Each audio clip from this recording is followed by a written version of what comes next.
When you visit www.valoff.ie, all information on lease revaluation can be found here.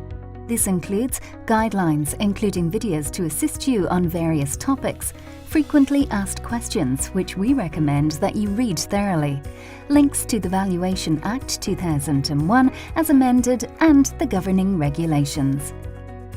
If you have been provided an indicative valuation on your notice, you can view a breakdown in the View My Valuation tab. You can submit your valuation by clicking on the Submit My Valuation tab. You can also submit your valuation through the View My Valuation tab. To access the submission form, you will need your property number and PIN, which is detailed on the front page of your notice.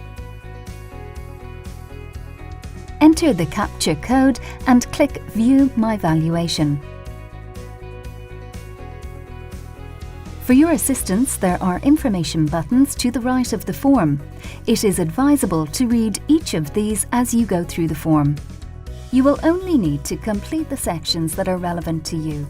You are required to complete sections 1 and 2 with the details of the occupier, correspondence address, telephone number, and details of any representative appointed. If you purchase the property within the last 5 years, you should provide us with the relevant details. If you lease your property, you should provide your lease details in sections 4, 5, and 6.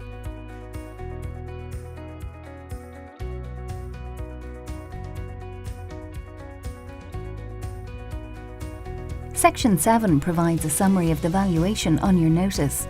You should review all details within the summary carefully. If you agree with the details set out in the summary and accept that the valuation is accurate, click I accept the valuation as per the notice. Remember, this is not your rates liability, it is an estimate of the valuation of your property.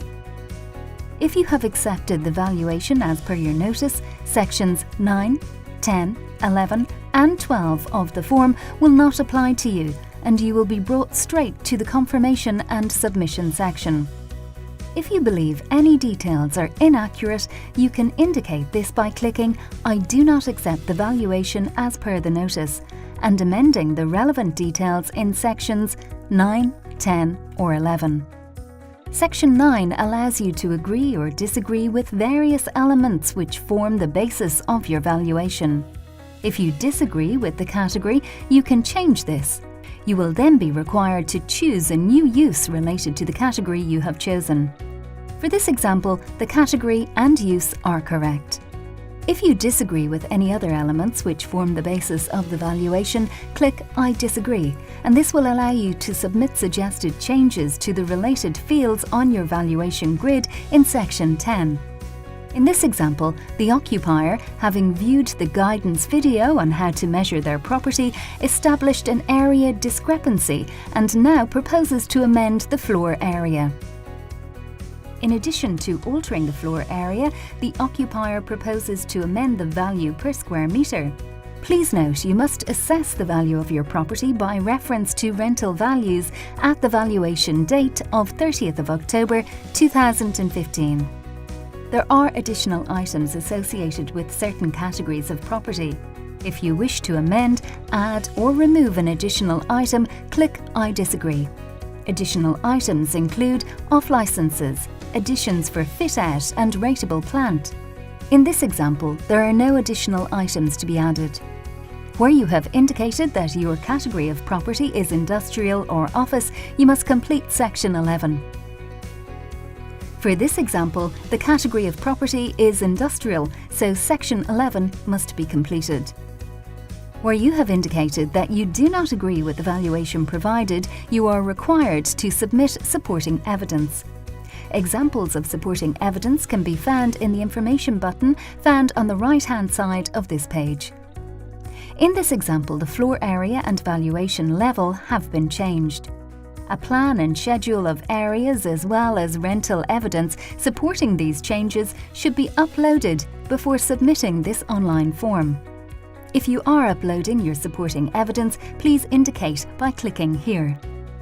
If you intend to post your supporting evidence for receipt within the deadline, please indicate by clicking here. Remember, If you are not accepting the valuation, you are required to submit supporting evidence. If you do not intend to submit supporting evidence, indicate by clicking here. It is important to be aware that you have 50 days from the issue date on your notice to submit the form online. At any time during the 50 days, you can save the information within the form, but you must return to submit it within the deadline. When you have completed the form, you must click Confirm and click Submit. If you require further information, please consult our other online videos and guidelines.